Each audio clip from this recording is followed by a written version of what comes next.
Ya, Assalamualaikum warahmatullahi wabarakatuh. Di sini saya perwakilan dari grup 13 akan menjelaskan tentang manajemen risiko perbankan dari kelas manajemen risiko kelas G. Next.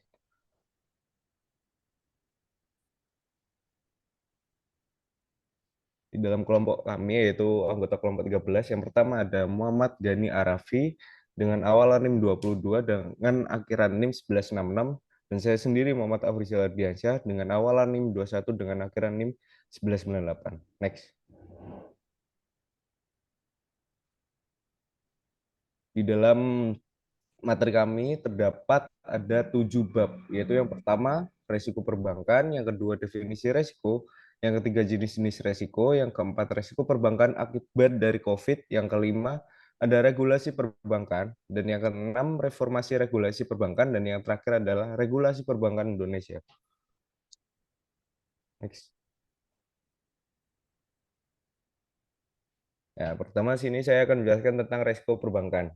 Di dalam resiko perbankan ada beberapa poin, yaitu pertama definisinya, lalu jenis-jenis, yang ketiga ada resiko akibat dari COVID. Next.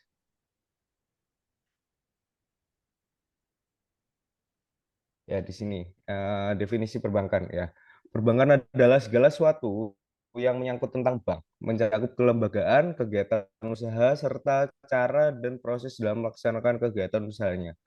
Bank di sini adalah badan usaha yang menghimpun dana dari masyarakat dalam bentuk simpanan dan menyalurkan kepada masyarakat dalam bentuk kredit dan atau bentuk-bentuk lainnya dalam rangka meningkatkan taraf hidup rakyat banyak. Lalu perbankan merupakan salah satu sektor bisnis yang menerapkan manajemen risiko mengingat kegiatan yang dilakukan oleh bank memiliki risiko yang tinggi. Risiko perbankan dapat mengancam kelangsungan hidup bank. Maka dari itu, bank wajib menerapkan manajemen risiko perbankan secara efektif.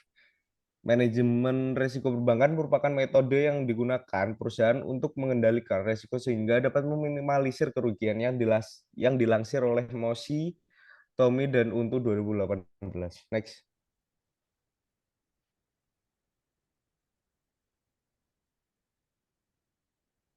Sini jenis-jenis resiko ya.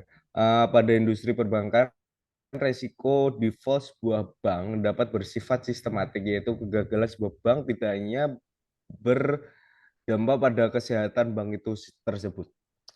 Di dalamnya ada 8 jenis risiko perbankan sebagaimana telah diatur dalam Peraturan Bank Indonesia Nomor 11/25 PBI 2009.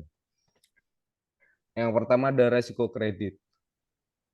Risiko kredit adalah risiko akibat kegagalan pihak lain dalam memenuhi kewajiban kepada bank, termasuk risiko kredit akibat kegagalan debitur risiko. Biasanya itu yang pertama, bank memberikan kredit kepada nasabah, lalu yang kedua, bank dapat menempatkan dana pada bank lain sebagai penempatan antar bank. Lalu yang terakhir adalah bank dapat melakukan transaksi derivatif. Yang kedua ada resiko pasar. Ya, di sini resiko pasar adalah resiko pada posisi neraca dan rekening administratif tersebut, termasuk juga transaksi transaksi derivatif. Akibat perusahaan secara keseluruhannya, kondisi pasar termasuk resiko perusahaan dan perubahan harga option yang dilansir Indonesia 2009. Lalu yang ketiga ada risiko likuiditas. Risiko likuiditas adalah risiko akibat ketidakmampuan bank untuk memenuhi kewajiban yang jatuh tempo dari sumber pendanaan arus kas dan dana dari aset likuiditas berkualitas tinggi yang dapat digunakan tanpa mengganggu aktivitas dan kondisi keuangan bank yang dilansir Indonesia 2009. Lalu yang ketiga, yang keempat ada risiko operasional.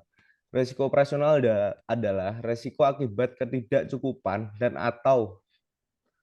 dan tidak berfungsinya proses internal, kesalahan manusia, kegagalan sistem, dan atau adanya kejadian-kejadian eksternal yang mempengaruhi operasional bank yang dilansir Indonesia 2009. Lalu yang kelima ada risiko kepatuhan. Risiko kepatuhan adalah risiko akibat bank tidak mematuhi atau tidak melaksanakan peraturan perundang-undangan dan ketentuan yang dilansir Indonesia 2009. Lalu yang keenam ada risiko hukum.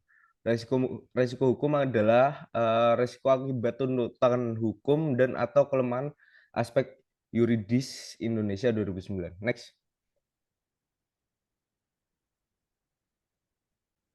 Ya, yang sini ada resiko reputasi ya. Resiko reputasi adalah resiko resiko akibat menurunnya tingkat kepercayaan pemangku kepentingan yaitu stakeholder yang bersumber dari persepsi negatif terhadap bank yang dilansir Indonesia 2009. Dan yang terakhir di sini ada resiko strategik. Resiko strategik adalah resiko akibat ketidaktepatan dalam pengambilan dan atau pelaksanaan suatu keputusan strategik serta kegagalan dalam mengantisipasi perubahan lingkungan bisnis yang dilansir Indonesia 2009. Ya, next. Oke, yang selanjutnya Jadi adalah silakan. resiko perbankan setelah pandemi COVID-19. Nah, seperti yang kita tahu, di sekitar tahun 2020 hingga tahun 2023 terjadinya pandemi COVID-19 yang menyerang hampir seluruh dunia.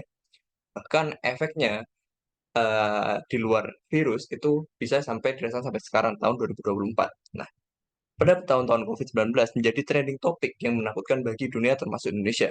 Begitu banyak dampak yang dirasakan akibat hadirnya virus ini yang ternyata mampu merubah perilaku manusia di banyak sektor. Kepanikan yang terjadi di banyak negara pada awal masa pandemi membuat banyak pemilik dana menarik dananya dari bank dan menyimpannya di aset yang lebih aman. Contohnya seperti emas yang lebih tidak berubah akibat perkembangan zaman ataupun lain sebagainya. Alhasil, perbankan mengalami resiko kredit macet. Tidak hanya itu, perbankan juga mengalami resiko pasar. Juga membuat perbankan perlu melakukan percadangan yang akan memberatkan neracanya, membuat profitabilitas lebih rendah, serta terganggunya permodalan. Selain itu, masih ada resiko likuiditas akibat naiknya biaya dana. Oleh karena itu, pihak pemerintah beserta OJK dan juga LPS mengambil bauran kebijakan untuk memitigasi potensi gangguan COVID-19 ke sektor keuangan. Lalu regulasi pun muncul sebagai upaya reaktif terhadap krisis atau situasi perbankan yang tidak menguntungkan saat itu, khususnya mengenai dampaknya terhadap perekonomian nasional dan demi kepentingan masyarakat yang dananya tersimpan di perbankan nasional. Karena itu bisa kita simpulkan bahwa eh, solusi yang diberikan pihak pemerintah adalah melakukan sebuah regulasi. Dan sekarang menjadi sebuah pertanyaan, apa sih regulasi itu? Nah, selanjutnya di sini kami akan menjelaskan mengenai regulasi perbankan. Baik itu reformasi regulasi perbankan dan bagaimana regulasi perbankan di Indonesia itu sendiri. Sebelumnya izin menjelaskan untuk mendefinisikan apa sih regulasi perbankan. Regulasi perbankan merupakan sebuah upaya reaktif terhadap krisis atau situasi perbankan yang tidak menguntungkan saat itu, khususnya mengenai dampaknya terhadap perekonomian nasional dan demi kepentingan masyarakat yang dananya tersimpan di perbankan nasional. Regulasi perbankan Indonesia menjadi penjaga sistem perbankan Indonesia yang sudah menjadi bagian dari sistem finansial global. Regulasi tersebut secara umum direpresentasikan pada berbagai peraturan Bank Indonesia.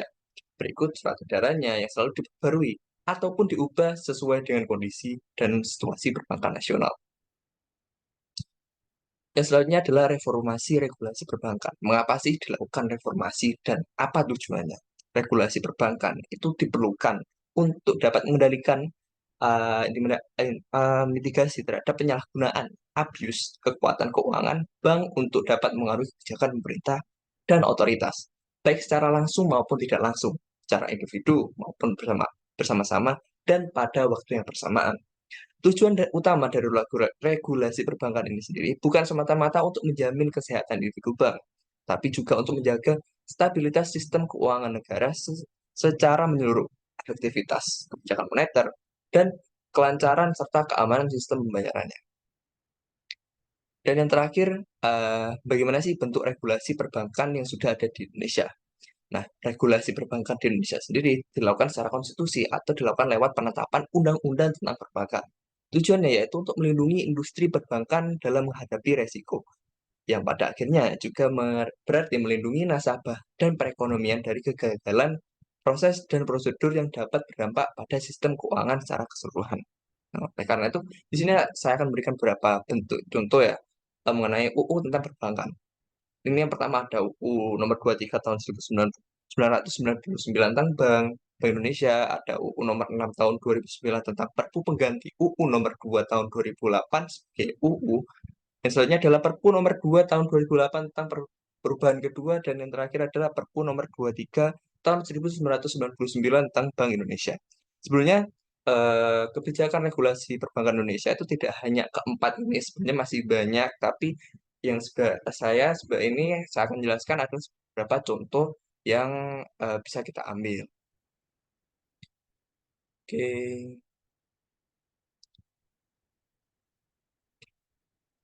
mungkin sekian dari kelompok kami, kurang lebihnya mohon maaf. Untuk teman-teman sekalian bisa like, share, dan komen. Untuk teman-teman yang ingin bertanya kepada kelompok kami bisa taruh di section komen. Sekian dari kelompok kami. Wassalamualaikum warahmatullahi wabarakatuh.